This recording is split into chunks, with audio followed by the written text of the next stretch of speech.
have mixed connective tissue disease were watched for the next 10 or 15 years, they either develop lupus or a different disease called scleroderma.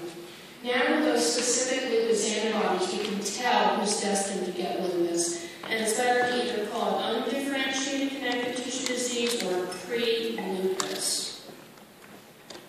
The next question is about the discoid lupus. Remember, that's the one that causes that terrible scarring.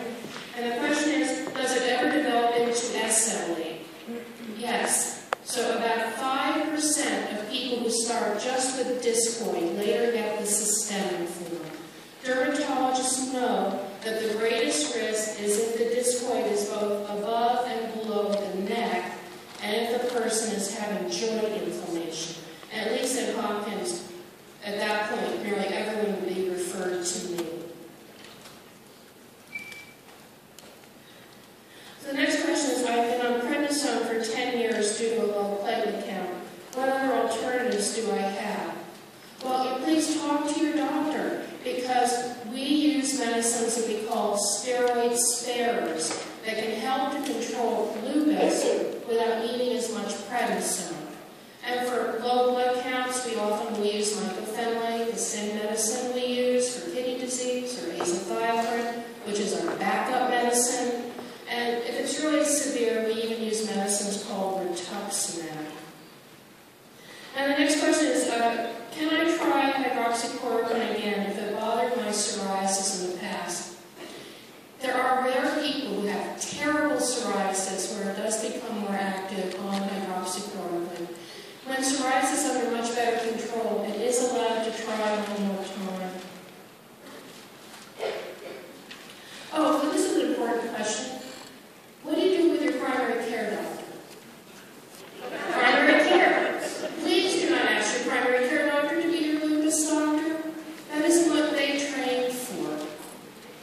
Your primary care doctor, if they need to change medicines, please contact a rheumatologist to make sure that's all compatible with your lupus. But vice versa, when you see me, I'm always going to send a letter to your primary care doctor.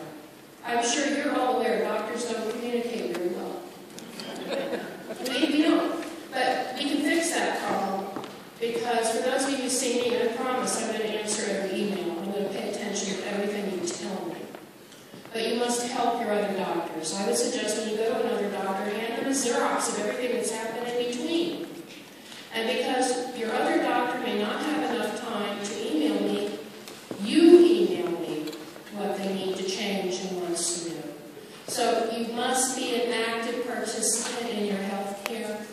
There's just no way around it. And part of the problem, by the way, is HIPAA. Does everybody know the HIPAA story? It's because there was a Hollywood star, and that Hollywood star's medical records were sold to the National Enquirer by a healthcare worker. And instead of just saying that part is illegal, we now have this huge bureaucracy which makes it very hard to get records from one place to another. So that's one of the reasons why you have to help, because the lawyers got in the way of communication. I'm going to answer a few more before we quit. Does fish oil help lupus? No. This was such an important question that we tested it. So some of you were in our study of omega-3. And what happened? Last week, there was an analysis of all the